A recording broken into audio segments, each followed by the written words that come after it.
So what I wanted to do was to go back to one of my mentors when I was a resident. And some of you residents might relate to this, and some of the older folks in the audience may know who this was. But one of my mentors said to me, or BBM me, Brett, interesting operating with you as usual. You have that special ability to make every case a voyage of discovery. And I was flattered. I thought, isn't this wonderful when I got that BBM? So I replied, say, gee, thanks, happy face. I'll retweet this to my mom. What was missing in this BBM was the real context of this discussion.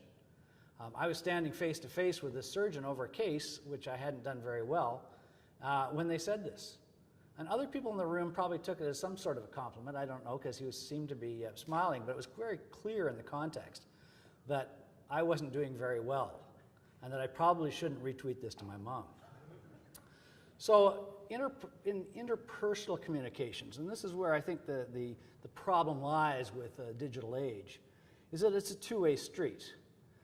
It's a closed loop that has to be closed. In other words, when you say something to somebody or communicate with somebody, there has to be some sort of feedback.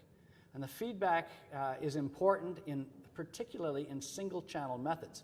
So that way back when there was a telegraph, it was a series of dots and dashes or electronic messages being sent across a wire, but it only went in one direction.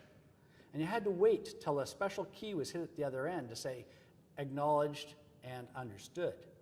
So when CB radio or military radio came out, they had the same thing, and people would say 10-4.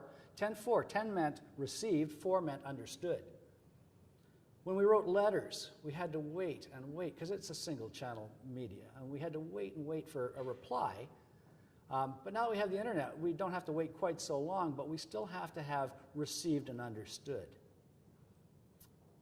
The understood part is really important. Precise understanding of a message implies that the receiver has knowledge of the language and jargon being used, which clearly I didn't. Knows the context, which in the BBM I didn't, but face-to-face I did.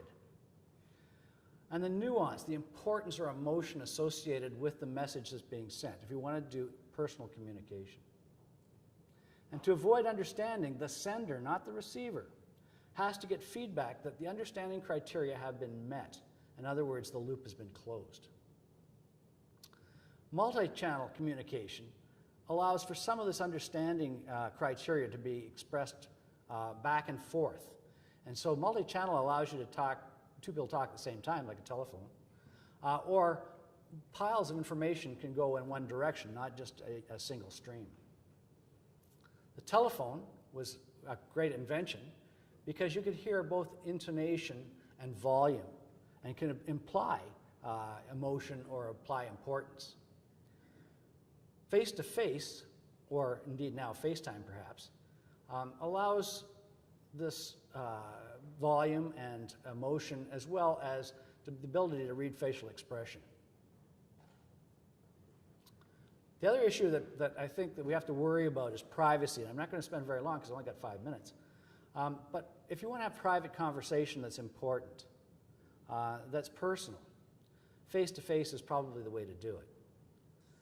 Telephone might do it, but you don't know who's on nowadays anyways. You don't know who's on the other end of the phone. It could be a dozen people in the room. BlackBerry pin-to-pin at least allows you to know what device got your message. But the other web-based media are not so much. You don't know who got your message. You don't know how many people got your message. And you don't know whether they understood your message. So if your message is important or private, I say, it's got to be face-to-face, if it's that important. Telephone, not so important. And sorry that this is really old technology. I'm not a Luddite, but I do believe that important interpersonal discussion needs to be done on things other than your electronic device. So from me, what do you now think of the poor communication properties of web-based messages? From you, LOL, IMO, ITS, NBD, and happy face. I'll let you work on that.